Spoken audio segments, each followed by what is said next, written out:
This is a sandwich made for peasants. And this is one of the fanciest steaks you can eat. It's so fancy it even comes with its own pedestal. But did you know that Florence is also the birthplace of gelato and wine windows? This city is literally a foodie wonderland. And we're going to try a bit of everything, even cow guts. On that note, let's start off with this bread that's flying down from the sky.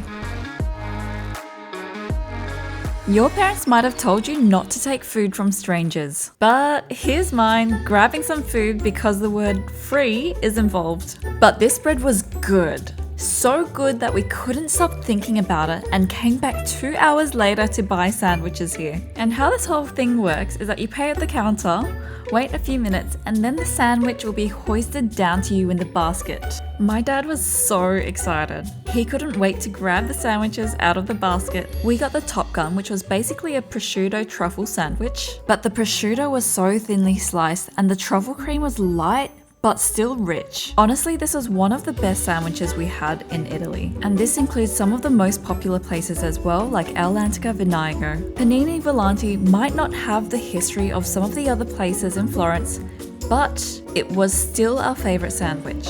And if you really want to see an old sandwich, we also went to I Fratellini. And this place has been open since 1875, and it's probably the oldest sandwich shop in Florence. It's so popular that there are actually two shop fronts. On the left is the older shop front and the right is the newer one. Traditionally, this is where workers in Florence would go to eat. I got the porchetta sandwich and a glass of wine, and this is pretty much as street food can get.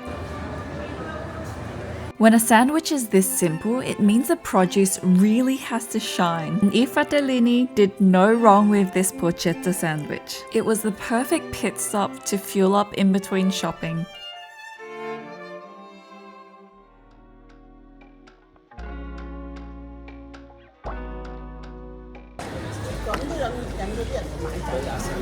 I have to admit, my mum's sentiment is probably about right, but it is also one of the quintessential Florence things to do, because these wine windows were the first form of contactless food during the bubonic plague. And honestly, it's pretty fun to do some street side drinking. My advice here is just to walk past them and see if they're busy, because we ended up waiting about half an hour to get our drinks. And if you see two lines, it means that one of them is for a tour group and they get priority service. But this was still such a cool thing to do. But for something that's traditional and not too touristy, there's a place called Osteria, tripperia magazzino just around the corner.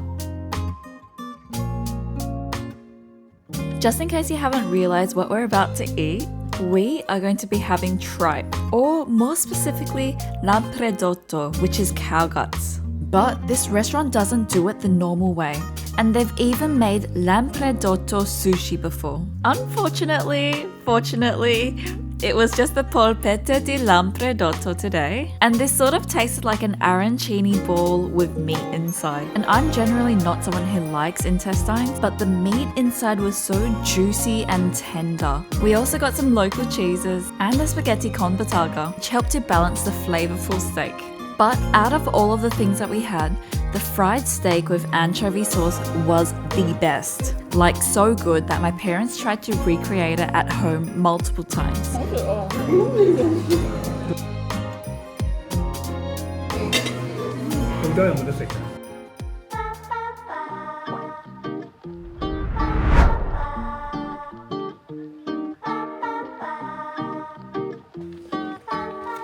I bought some chocolate biscuits from a supermarket, so let's try it. First, we'll start with the Kinder cards. Ooh, individually packaged. Yes. That means I can take more of it home. This looks really nice because it has like a gooey center. It's really crumbly. Let's get a plate because I'm eating on my bed and there was a bug on it just then, so I need a plate. 9 out of 10. I think the only thing I would deduct points for is that I want more chocolate. No, it's so good. You need to get this balsam. It's like dark chocolate on a wafer. That is exactly what it is. It's decent if you like dark chocolate. I would give this maybe a 7 out of 10. Strega Nocciola, hazelnuts. The wafer's a little bit stale, but the chocolate inside is really good. Give this one a 6 out of 10. This one I got because it's like literally what the childhood dreams are made of. Nesquik. But this looks more like a normal sort of like boring sort of biscuit. Actually quite tasty though. You know how Nesquik has that like grainy texture when you drink it? This is the same. I'll give this one a 6 out of 10. That was my grocery haul. I cannot wait to eat more food. And we're definitely eating more food. We went to a cafe called Le Menagere, and this is what you might call an Instagram cafe. But unlike other Instagram cafes, the food is actually good. While we're waiting, let's have a moment for the interior.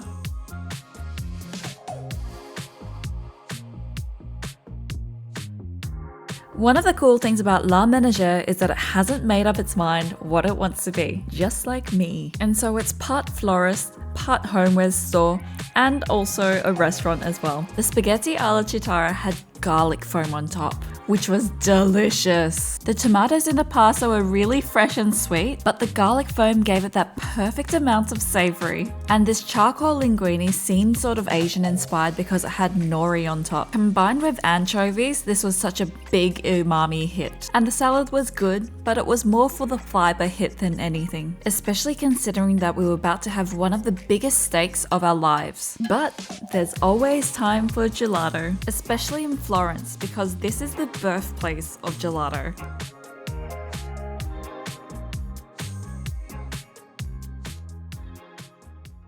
If you weren't looking closely, you'd probably miss this shop. But one of the signs that this is good quality gelato is that they use these metal bins for their gelato, which helps to retain the quality. And you can see how cold that gelato is. The nocciola or hazelnut flavor is the signature flavor to get here. And I also got pistachio because it's a good baseline flavor.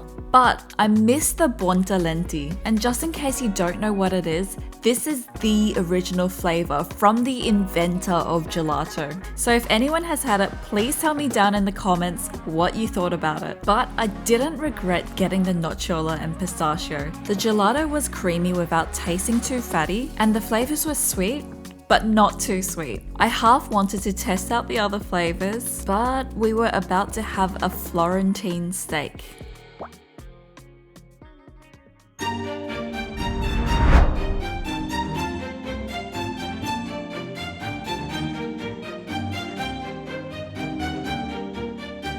Bistecca Regina used to be an antique bookshop, and you can see that they tried to preserve a lot of the heritage and the design, except for one thing.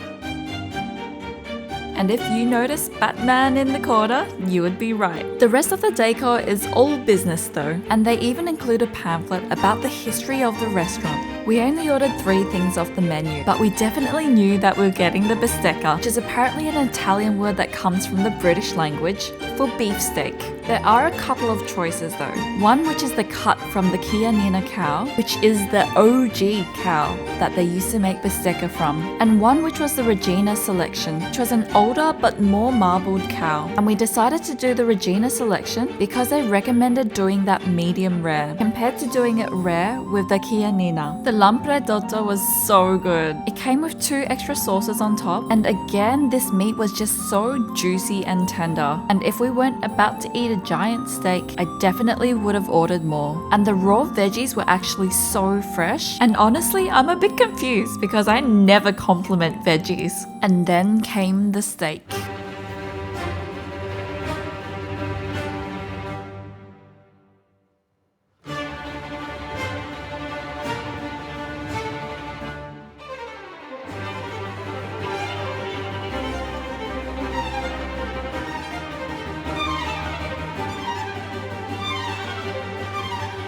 What's so special about bistecca, you might ask?